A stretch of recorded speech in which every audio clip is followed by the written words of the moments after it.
Hi, folks, and welcome to this episode of Let's Talk. Every show, I try to introduce you to a member of the community who's been here for a long enough time to have made a difference in East Hampton, and I like to find out what their story is and how they ended up here. So, my guest today is Kathleen Cunningham. Many of you will recognize her from some of the many hats that she's worn, but I'm going to let her talk about that. So, thank you and welcome. Thank you for coming, Kathleen. Thanks for having me. We're going to start with the picture that you sent me, which is Okay. the first picture, which looks like a farm. It is a farm. That's the family farm in High Falls. High Falls. New York. New Yes, York, it's upstate New York. That's where my mother and her parents lived. We still have that farm in our family, Nice. so we go up there from time to time. And whereabouts upstate is that? It's in between. It's sort of southwest of Kingston and northwest of Okay. New Paltz. It's not too far, it's Okay. just a little bit up off the Because thruway. my mother came from upstate too, but she Oh, was is that right? way upstate. Oh, yeah, okay. Up past Rochester Right. and, Right. Yeah, that is far. Yeah, I mean, by the time she was 14, they had moved to Buffalo. Oh, my goodness. Because that was during the Depression. Yeah, right. And her dad needed to find work. Sure. No, But people went all over the They place. did. As a matter of fact, one of the reasons I sent this in is there's a railroad track behind that. It runs just behind those trees there. Uh-huh. And because my grandfather was a dairy farmer, and Okay. at that point in time, they would just load the milk right on. The train would stop right at the farm, Mhm. and they'd load the milk right on there. And when I was about 6 years old, it was one of the last trains to run through there. I was visiting my grandparents, and there was a hobo on the train. Somebody left over from the riding the rails era of the Sure. Depression, which Mhm. you mentioned. And I thought it was Emmett Kelly because I was used to seeing, we watched the Ed Sullivan Show, and Emmett Kelly was a mime and dressed as a tramp, famous clown dressed like a Exactly. tramp from. And I waved at this guy and said, "Oh, look, Grandpa, a clown." And he had a good laugh about that. And he said, "No, that's a hobo." Of course, that's a slur now. You don't say how I was a homeless person, but that was sort of a funny, retro connection for me that I had that memory because, of course, I didn't live through the Depression, but my Right. parents and grandparents Right, did. and mine as well. My mother suffered not hardly at all because they lived on a dairy farm and they had chickens and great, sold yeah. eggs and milk, and that still carried on. But my father's family had a very hard time. Did so, they? Yeah. My mother was upstate, as I told you, and because of the Depression, they moved to Buffalo because my grandfather could get work on the On railroad. the railroad. He was sorting mail on the railroad. Sure.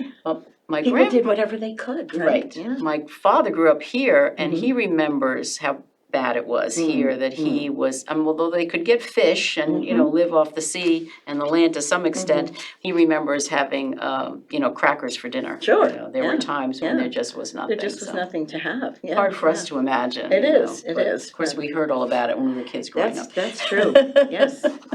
We didn't waste any food. No. We didn't There waste was any. no waste. Yeah. Okay, so tell me about this picture. This is a Okay. great picture. So two pictures, really. Yes, there are but- two, but they're family members. So the woman in the third from the left in the dark skirt is my mom. Okay, She was one of 4 girls raised on that dairy farm. and that's the 4 of them? Yep. Uh-huh. And my oldest, my Aunt Ruth, who's all the way to the right, she was the eldest, and she and my Uncle Ed, who's the guy on the top left, the 2 women on the right married 2 brothers. So Okay. that was odd, that 2 sisters married 2 Sure. brothers. I didn't know I wasn't a Ford. These guys, their last name was Ford till I was like 18. It was probably a It's small crazy. community. It was very small. Yeah.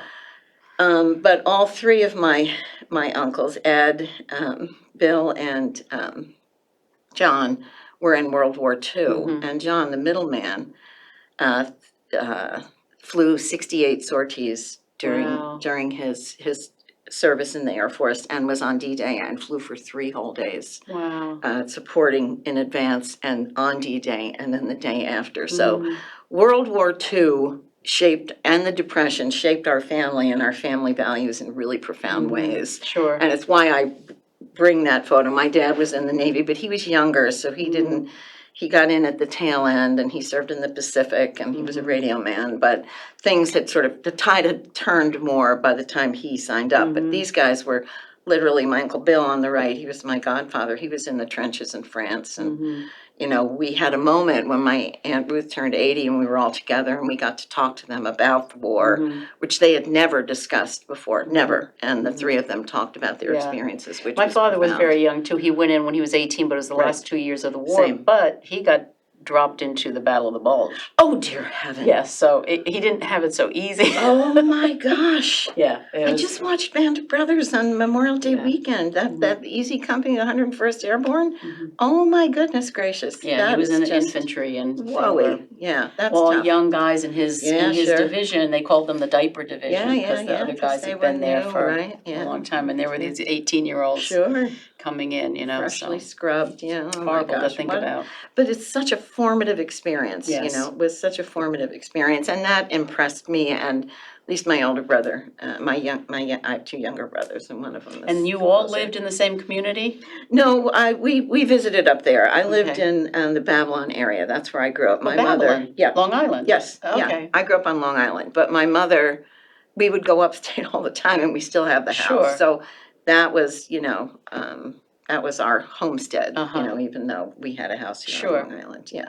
My grandparents eventually moved here Mhm. because they only had one other daughter and there were no grandchildren. Mhm. So they moved here because they had grandchildren here. Right. So when my grandfather retired, they moved That's down here. nice. So That it was good nice that for they us were to able have to do them. that. Yeah, it's Yeah, nice to it have your was family around. nice for us, for sure, to Yeah, grow up with yeah. our grandparents here. Now tell me about these Yeah. people. Right. So the middle two, the younger two, are my mother and father on their wedding day, and yeah. Good looking couple. And the man, thank you. And the man on the right is my dad's dad. He Mhm. was Thomas F. Cunningham. They passed that name down for many generations. And then the couple on the right were my mother's parents. And that's the Okay. only picture I have of my paternal grandfather. I don't know where all those photos are, but Do you know what year this is? Because it looks so much it would like be my 1951. I was They gonna were say it married. looks so much like my parents' wedding photos. They were 1948. Right, The right. dress looks the same, Sure. the All grandparents look the style, same. yeah, that sort of bonnet Yes, veil, yeah. the yeah. women, looked Mhm. always dressed like that, Sure. and it made them look so matronly to Yeah. us. Yes, exactly. But And the yeah. elders grim-faced, right? I mean, there was Yes. like, this is supposed to be a happy day, but they didn't smile for photos. No, but it reminds me a lot of my parents' Yeah. wedding photos Yeah, as well, well. we're a similar generation, I think. Yeah, Absolutely. yeah. Okay, so tell me about this one. Now Okay. so wait a minute. You're in Babylon. Yes, Okay, so Yes. before we get to this picture, right. what happens? What are you doing in Babylon? You went to school? Well, my parents, my father, you know, went to school on the GI Bill like many other people did. My mother was a nurse. She actually got out of that one-horse town and met my dad on a blind date when she was Oh, at wow. Methodist Hospital as a nursing student. Interesting. And she graduated, they got married, and then they had me, presto changeo.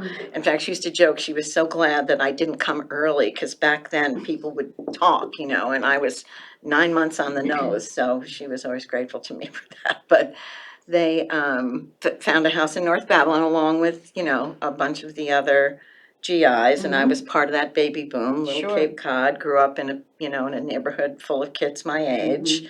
Went to high school there, went to college, you know, I went to SUNY Farmingdale for a while and then Stony Brook, and just, you know, sort of stayed on Long Island for the most part. I got married pretty young, and then I have 3 kids, And but this, that's not related to this story. So, Okay. yeah, so, but the part of what I'm getting at is, I think one of the reasons to loop from suburban Long Island to East Hampton is that we would drive out here on weekends in high school Okay. and go to the beach. We Sure. were big ocean people, and my parents had a boat, and we were always out in the water. So I just loved the idea of being able to go to the ocean without having to go over a bridge, because where we lived, the Great South Bay interfered Sure. with your ability to get to the ocean. And what also appealed to me, because I had this basis in history from my Uncle Ed, which I'll leap to that picture in a moment. I resonated, the history here resonated for me. okay. North Babylon was a new town. It was built, you know, it came in Right. 50, and it has its assets, but it was pretty cookie cutter, and it didn't have any it didn't resonate for me, you know. And when I came out here, it felt like home because it reminded me of upstate. So we can cut to this picture now because. Was it always East Hampton, or were you in Southampton, or? I was in Sag Harbor for a Sag little while. Harbor. Yeah, my father's sister married a Deering. Okay. And we have an ancestor in the In Shelter Island? Oakland, in Okay. Oakwood Cemetery. He Mhm. was the great great nephew, great great great nephew of the first customs master there. Okay. Who was I can't think of his first name. It might have been John. I don't know. So but you have roots here. lots of roots. And when we'd go over to my Aunt Betty's house, and my Uncle John had this curio cabinet that was all glass. It was a beautiful thing, and it was, had glass around it was round, which was odd. And he had the glasses and the little book and the pen, the fountain pen that this customs master used, so. Wow. Great artifacts. Yeah, it was a great artifact, and it's over in the customs house now, I'm pretty sure. It used to be in the Whaling Museum, but then they switched all that around, so I don't know, I haven't been over there in a while because it wasn't open. So what year did you come to East Hampton? Oh, gosh, let's see, what year is this? I don't know, 1985? 85. I was in Sag Harbor in 1971. Yeah, like, In the 80s. yeah, in the 80s, Okay. and my So you ex-husband. came east in the 70s, and then came from Sag Harbor over to East Hampton in the 80s. In the 80s, Okay. yeah. So, because my ex-husband was a builder, so he would build a house, we'd move into it, then he would sell it, and we'd build. Okay. Just, I got a little tired of. Yeah, Sure I contributed to our divorce, but. That was not uncommon out here. Right, but anyway, but that was part of the reason, just that the cedar shingles, just all of that, and the history, particularly in East Hampton, because Sure. it was still well preserved at that time. Sag Harbor too, but East Hampton in particular. So anyway, my Uncle Ed, we can go there. Yeah, he is over here. This is the City Hall in Kingston. Okay, And Kingston, New York. Yep, that's in the 60s. They were going to tear that thing down, historic building.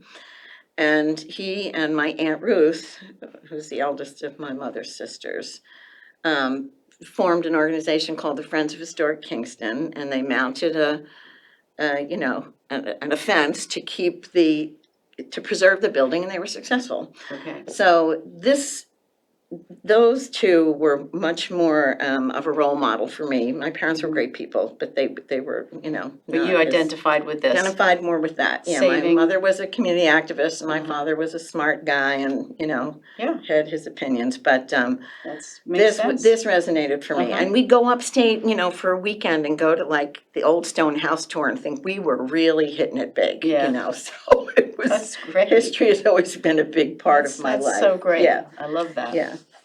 And now here Okay, you so now are. we're taking a switch. So Okay, so you're out here, you're settled in East I'm Hampton. out here, I'm settled in East Hampton, I have my kids. When I was in high school, I had the great good fortune, just by mere chance, of having my high school phys ed teacher be a gymnastics expert, actually. She was a Olympic official. She judged 3 Olympics and helped to put the sport of gymnastics on Long Island, because we're going back to the 60s now, when teams didn't really have schools didn't have gymnastics teams. It would be hard for us to compete in some ways because we couldn't find another school with a team.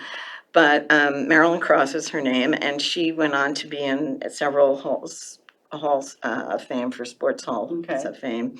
But judging on the Olympic level, and she was the person that would help to choose the Olympic team from our country. So she, was back with Mary Lou Retton and all those folks. So she was a big piece of my life. Okay, so what is So going on here? this is me teaching at the Southampton Youth Association. I ran a gymnastics program for 25 years. Nice. Mornings. It was just recreative. It was intramural gymnastics, and that's some of my staff, and it includes one of my kids there. But anyway, Rachel's the kid next to me. She's my daughter. That's your daughter. Yeah, but I'm in touch with all of the rest except that young man who moved away. Very nice. Yeah, so that's from, I don't know, That's you and kids. You and the kids. Yeah, me and the kids.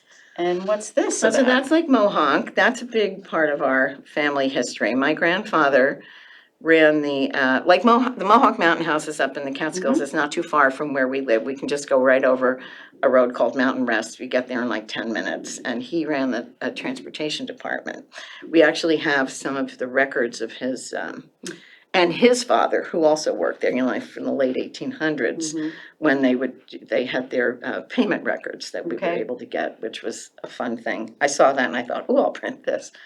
Not so interesting a visual, but Mohawk has been a big part of our lives. My grandparents met there. My mother and her sisters all waited table there summers. Those are my three kids. Those are We your went kids there on the one time. on the Yep, top, yep, on the ledge, Yeah, and it this gives you is, that's the lake. it's Yeah, the that's lake, down by the okay. lake, and you can swim in it. There's never been a gas-powered anything on that lake. It's a glacial lake.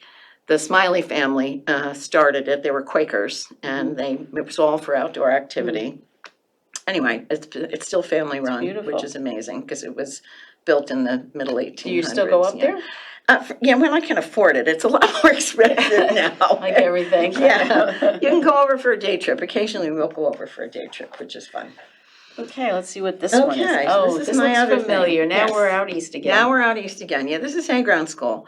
So one of my passions is progressive education. My kids all went to the Hampton Day School as elementary school kids. I served on the board there for about 10 years, and we approached a point where we departed from that school and made the Hayground School, which is now, it's almost 30 years old, which I am shocked I know, to right, report to you. Time does fly. It does, and all 6 of my grandchildren are there, which is a thought I could never have concocted when we helped to make the school, so. Isn't that nice? It's a big piece of my life. I spent a lot of time there. I helped, ran the summer camp for 10 years, which is the operation that kind of funds the scholarship program there. It's a very generous tuition assistance program. It's committed to diversity. I know these are all like hot button topics now, but diversity is And a the big. Hayground School is in Bridgehampton. It is, yeah, but it takes students from all over, so, Right. yeah.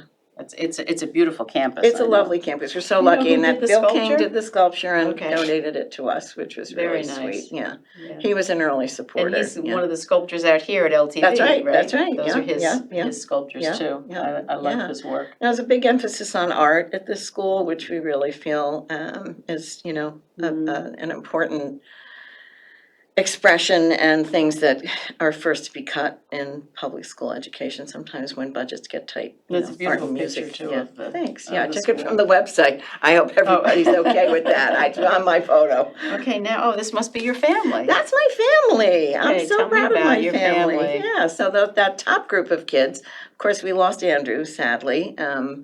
But that's Rachel and Andrew from left to right, and Pete and Sarah and Chandra and Ben, so that they're. And I this have is the 3, grandchildren? and those are the grandchildren, 6 grandchildren. kids, and they all came in a tumble. Rachel had Henry in August of 2014, and Sarah had twin boys 3 months later. So we have Henry, Tanner, Wyatt, and then came Max, who's, was a year and a half. They all came in 4 years. And do then Gardner they all and live here? Ella, yes, they all do. Sarah and that's Pete live in nice. North Sea. Pete's the Peconic Baykeeper. Okay. Yeah, and his family's been there. He's a topping. He's been there for a really long time. He's got, old whaling captains in his lineage. We see that over at the Topping's Whaling an old Museum. name, It's an sure. old name. And of course, Andrew was a Strong, as you know, and I'm sure there's a relation there. If you go back far enough, Yes, there definitely is.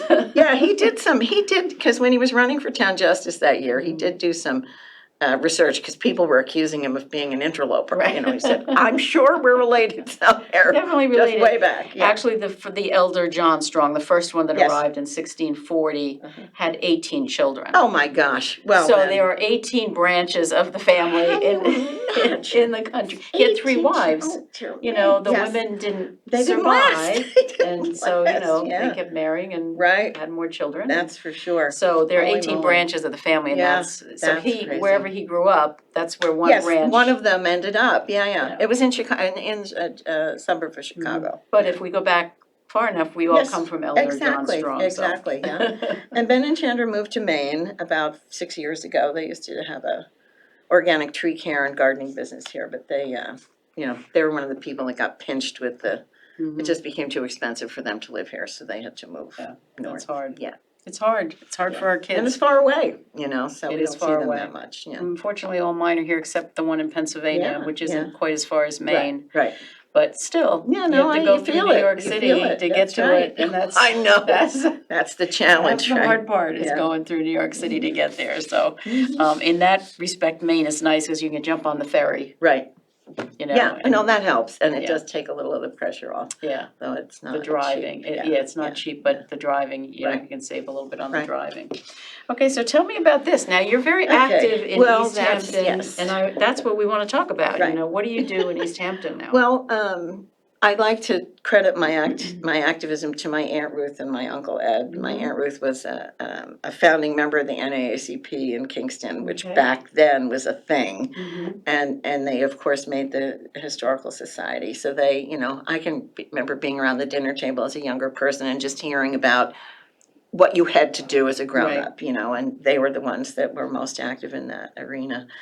So, I've just always been a person that if I see a problem, I think, well, maybe there's a way we can fix it. And then I try to get involved in the solution if I can, So, I've been active in aircraft noise mitigation. That Right. was like a big issue for a East long Hampton time. Airport. Right.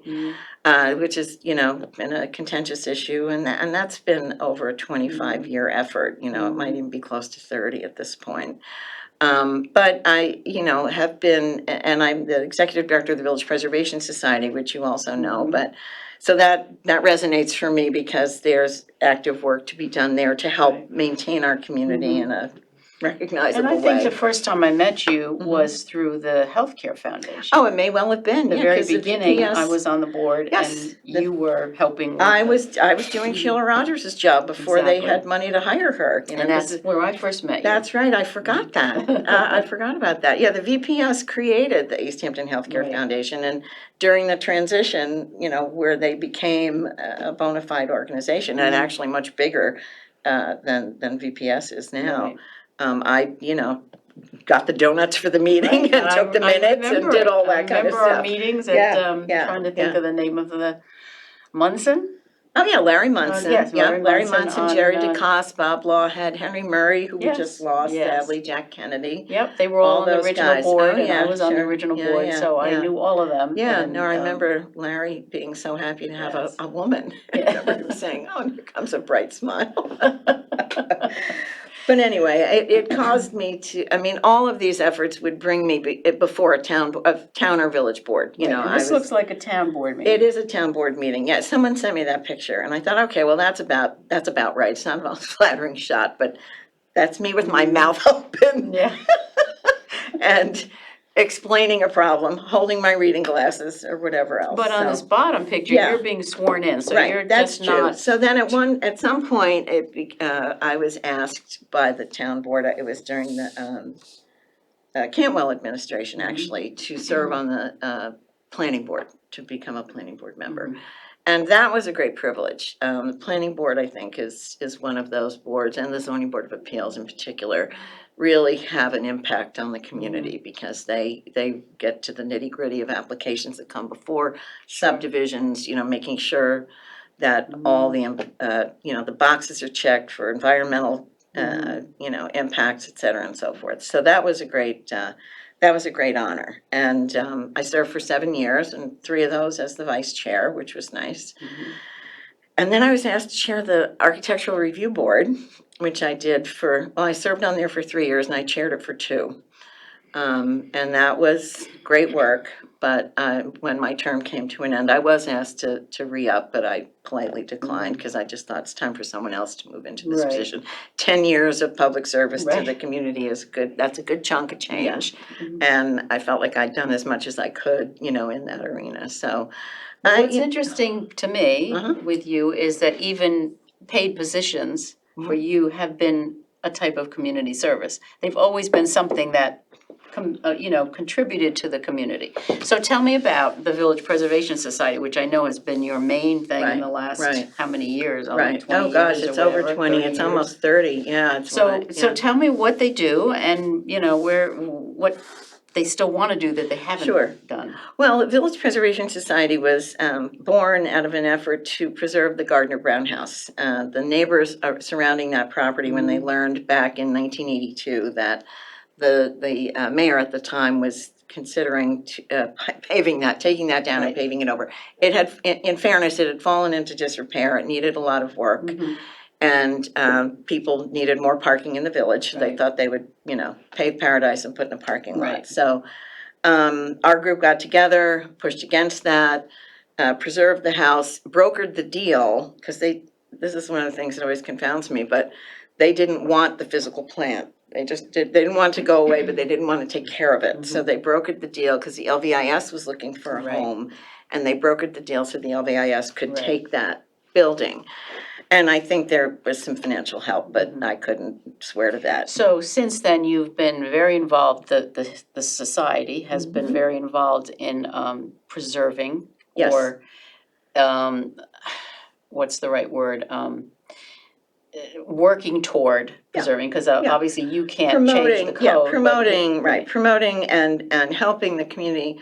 We do a lot of outreach and education. We try to educate people, because one of the things that I think people don't understand is one of the great assets, and of course it cuts both ways, but one of the reasons real estate is so valuable in East Hampton is because of the community character. Of course. Because everything looks the way it does, because it's historic, not because, Right. the regulatory process is meant to be, to hamstring development, because we all know, as you mentioned earlier, things need to be fixed, and a house from 1830 needs a new basement, or it needs new shingles or whatever else, but it can be done in a historically appropriate way.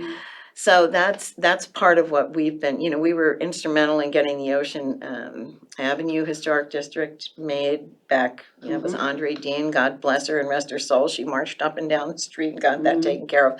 But the awareness of that, and I Sure. think now we're in a different period of time, because a lot of people who live here now haven't lived here for a long time, and they love that part of it, but they haven't come to the understanding that that's why preservation is it's an important. anchor to everything else that's special about I this remember place. actually making the statement at an executive session of the village board when I was on the village board. I said, I don't want to be part of the village board that kills the goose that laid the golden egg.